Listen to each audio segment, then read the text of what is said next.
Hello everyone, and today we're going to talk about how to output elements to a terminal much faster.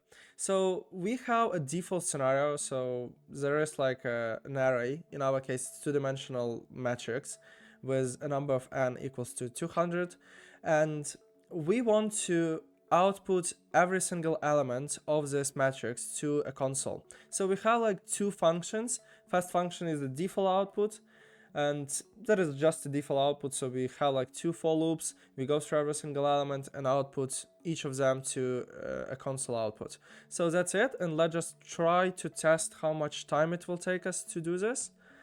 And as you can see, it takes around 3.5 seconds, 3.5 or approximately 4 seconds. So that's not that good, because it's really not the biggest matrix size that we can actually specify. If I will specify 1000, we will like wait for infinity.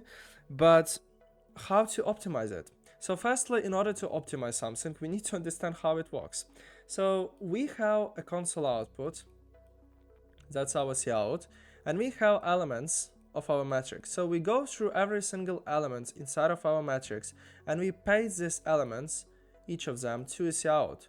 And what cout actually do, it takes this element and print it to a console. So if we go to the second element, paste it to a cout, then cout do it again. So if we go to third one, we do it again. So for every single element, we will go from cout to our console and actually print it. So this equals to n and n, so it's like n is number of elements, and that is expensive. That is expensive to going from our cout to our console, like to outputting these elements. And we need to reduce the amount of lines between our cout and our terminal. So in order to do this, let's just draw another diagram. So we have our, So we have our cout and we have our terminal. And what is the minimum number of lines between cout and terminal? So we can just print everything oncely. So that's it. So it means that we will call cout just once. But how to do this? So that's a good question. We couldn't actually call it oncely because we have like more than one element. So we need to use something. We need to use something like a buffer. So this buffer can be like a string, can be whatever you want. It will just store every single element. So if you want to print 3 elements, you will go like, as you do this before, you will just go through every single element and print them to this buffer. So you will just store them here. And then what you will do at the end, you will output this buffer to a cout. So you will call it just oncely. So that's much better, because instead of having like n number of lines between cout and terminal, you will just have one.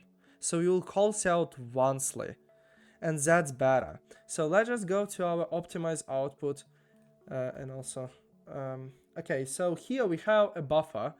In my case, buffer is a string stream. Why I do this? Because it's easier to understand, I think, because cout is actually also a kind of string stream. So we can actually use this, but just change cout to our buffer. And then at the end, we will just take a string from our buffer and just output to a cout. So let's just see how much time this will take to output the same number of elements. So it takes around 40 milliseconds. If I will run it again, it will take like 3.5. So it's like 100 times faster. And I think that's really beautiful. And I hope you get a point about how all of this works. So if you like this video, don't forget to subscribe on this channel, hit the like button, and leave your comments below. So thanks for watching, and see you next time. Goodbye.